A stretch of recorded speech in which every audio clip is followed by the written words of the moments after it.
आज हम एक नए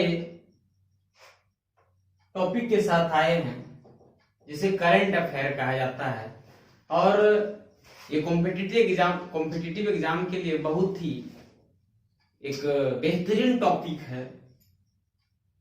अभी इस प्रकार से रेलवे का एग्जाम चल रहा है तो रेलवे के एग्जाम में ये और भी महत्वपूर्ण हो जाता है। हालांकि स्टैटिक जीके से रिलेटेड बहुत सारे सवाल पूछे जा रहे हैं, लेकिन तब भी उसमें से करंट अफेयर का अपना एक अलग महत्व है। चाहे बैंक का एग्जाम हो, रेलवे का एग्जाम हो, एसएससी का एग्जाम हो, करंट अफेयर या किसी कमीशन का ही एग्जाम हो, करंट अफेयर जो है वो लगभग हर एक एग्जाम में इसका अपना एक महत्व होता है।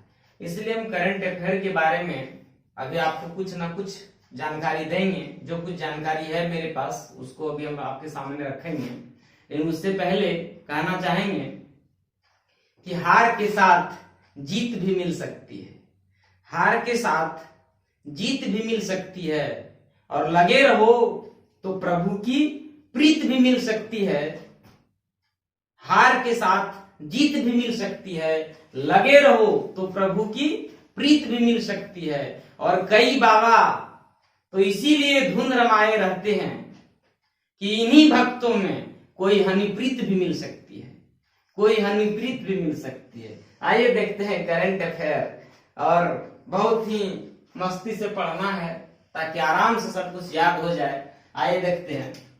RBI, reserve bank of India, reserve bank of India के गवर्नर, अगर पूछा जाएगा कि रिजर्व बैंक ऑफ इंडिया के गवर्नर कौन है तो कौन है? मिस्टर शक्तिकांत दास। शक्तिकांत दास जो है वो इंडियन आरबीआई के गवर्नर है, भारतीय आरबीआई के गवर्नर है। अब थोड़ा इसके बारे में डिटेल से जानते हैं। स्थापना कब हुई? आरबीआई की स्थापना 1 अप्रैल 1935 को हुई। आरबीआई की स्थापना 1 अप्रैल 1935 को। आप जानते हैं 1 अप्रैल, अप्रैल फुल। आरबीआई कह सकते हैं कि देश की जनता को अपने नियम कानून से अप्रैल फुल बनाती है। इसकी स्थापना 1935 में हुई। कहां हुई? कोलकाता में हुई। उसके बाद इसका वर्तमान मुख्यालय अभी कहां है? तो पहले था कहां? कोलकाता में। अभी जो है आरबीआई का मुख्यालय वो आपका मुंबई में है। तो जाहिर सा बात है कि कोलकाता से मुंबई उसको लाया गया होगा। कब लाया गया? तो 1937 में। 1937 में आरबीआई का मुख्यालय जो है वो कोलकाता से कहां कर दिया गया? मुंबई कर दिया गया। तो अगर पूछा जाएगा कि 1937 से पहले कहां था आरबीआई का मुख्यालय, तो बोलेंगे कोलकाता में था। अभी कहां है? तो बोलेंगे मुंबई में है। मुख्यालय को इंग्लिश में हेडक्वार्टर कहते हैं। अब आ जाइए फीफा। फीफा जो है इसका फुल फॉर्म होता है एफ से फेडरेशन, आई से इंटरनेशनल, फिर एफ से फुटबॉल और ए से एसोसिएशन। तो इस तरीके से पूरा फुल फॉर्म हो गया federation international football association. FIFA की स्थापना 1904 में हुई। कहां हुई? पेरिस, फैशन की नगरी। फैशन की नगरी फीफा की स्थापना 1904 में। हेडक्वार्टर कहां है? मुख्यालय कहां है? तो ज्यूरिक में है। पूछा जाएगा ज्यूरिक कहां है तो बोलेंगे स्विट्जरलैंड में है। फिर से एक बार देखिए, फीफा का full form federation international the football association. स्थापना कहां है? तो 1904 में पेरिस में है। पेरिस को कहा जाता है फैशन का शहर। मुख्यालय कहां है इसका? तो मुख्यालय ज्यूरिक में है। ज्यूरिक कहां है? तो स्विट्जरलैंड में है।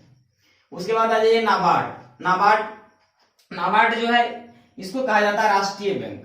ये नेशनल बैंक है। नेशनल बैंक फॉर किसके लिए? Agriculture and rural development. NABARD का फुल फॉर्म क्या है? तो एन से हो गया नाबार्ड, एन से हो गया नेशनल, ए से अगर हम पूरा देखेंगे तो देखिए एन ए नेशनल, बी से बैंक, ए से एग्रीकल्चर, आर से रूरल एंड डी से डेवलपमेंट। यानी कि पूरा एन ए लिया गया है किसके लिए? नेशनल के लिए। बी किसके लिए? बैंक के लिए। ए किसके लिए? एग्रीकल्चर के लिए। और आर किसके लिए? रूरल के लिए। और डी किसके लिए? डेवलपमेंट के लिए। पूछा जाएगा नाबार्ड के अभी अध्यक्ष कौन है? तो गोविंदा जी हैं। ठीक है, याद रखना है। गोविंदा जी अभी नाबार्ड के अध्यक्ष हैं। इनका पूरा नाम है गोविंदा राजुल्लू चिंताला। गोविंदा राजुल्लू, भयंकर नाम, गोविंदा राजुल्लू चिंताला, ये नाबार्ड के अध्यक्ष हैं। ऐसा ऐसा सवाल आ जाता है, बच्चा क्या करेगा रेलवे में बताइए। याद रखिए, चिंता था चिंता तीता, गोविंदा जी, इनका राजू के नाम से गाना आया था, ओए राजू प्यार न करियो दिल टूट जाता है। तो गोविंदा राजू जी जो है वो नाबार्ड के अभी कौन है, अध्यक्ष है।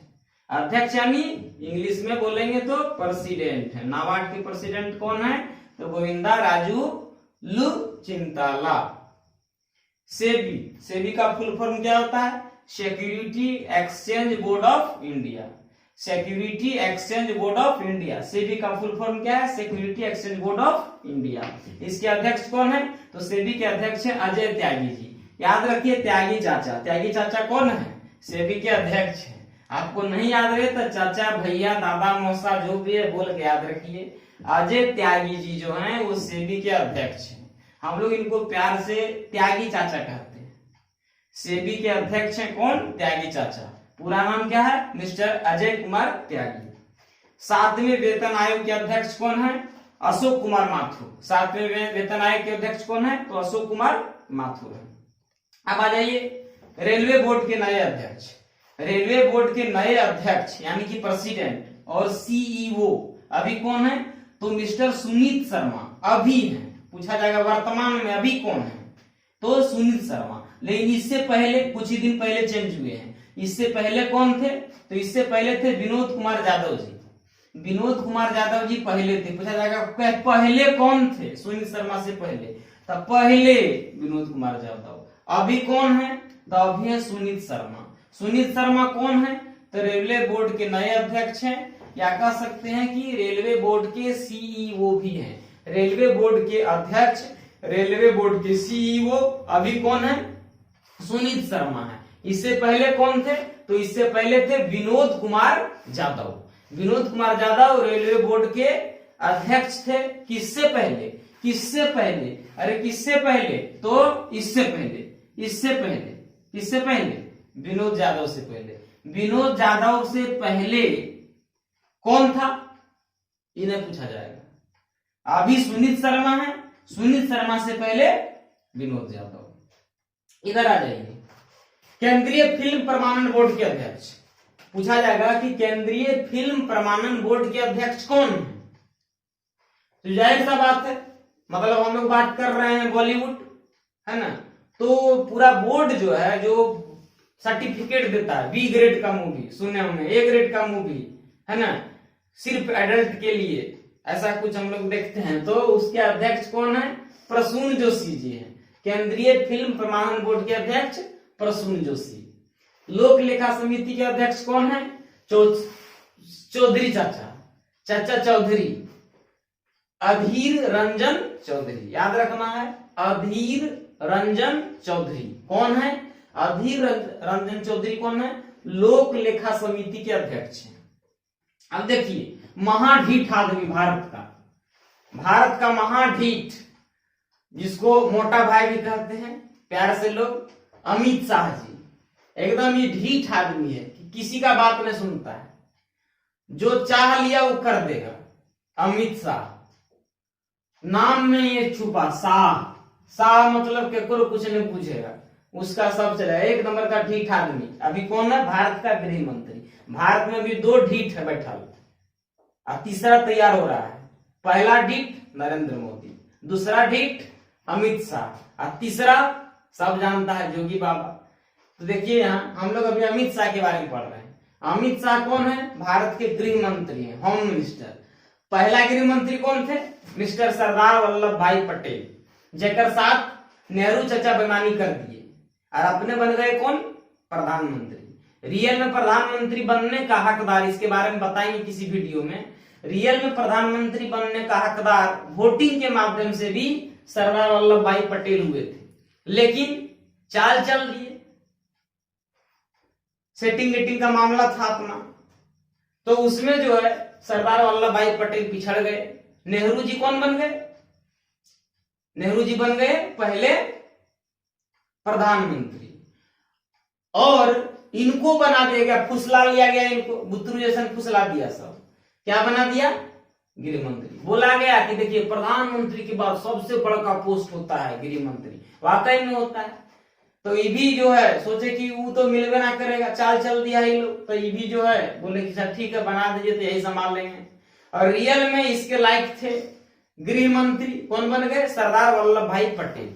और चूंकि इन्होंने पूरे भारत को एकता के सूत्र में बांधा, आजादी के बाद जब पूरा भारत बिखराव में था, अलग अलग रियासतें सब अलग अलग प्रकार का मांग कर रही थी, तो उन सभी को मिला करके रखने का काम किया सरदार वल्लभ भाई पटेल ने। इसलिए इनको लौह पुरुष भी कहा जाता है, और इसी के कारण इनको बिस्मार्क ऑफ इंडिया भी कहा जाता है। पूछा जाएगा कि बिस्मार्क ऑफ इंडिया किसे कहा जाता है, या भारत का बिस्मार्क किसे कहा जाता है, तो बोलेंगे कि भारत का बिस्मार्क कहा जाता है सरदार वल्लभ भाई पटेल को।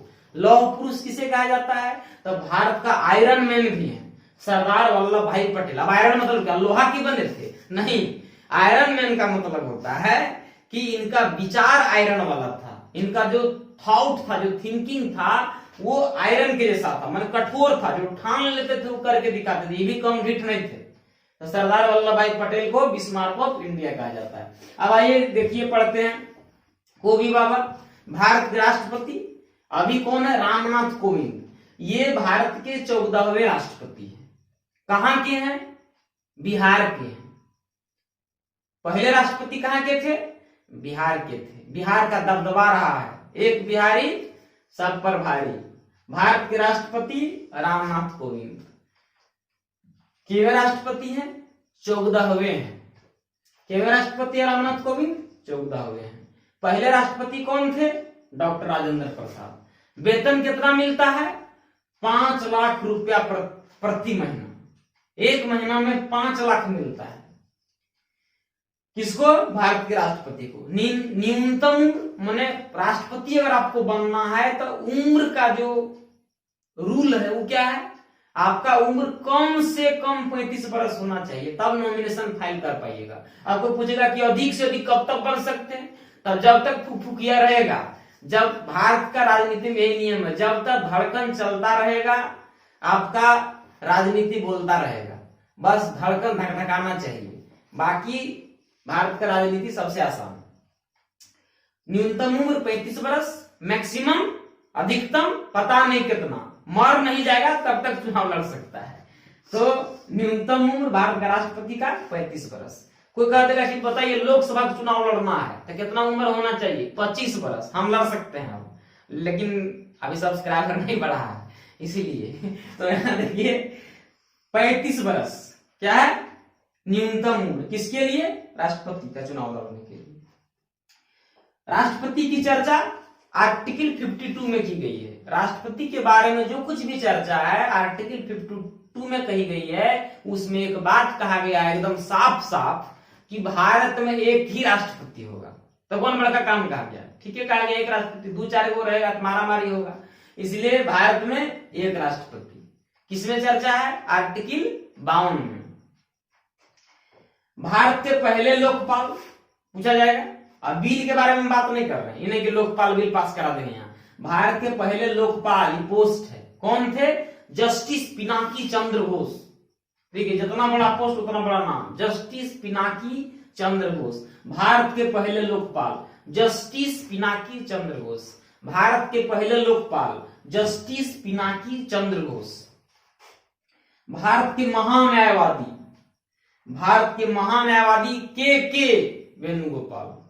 के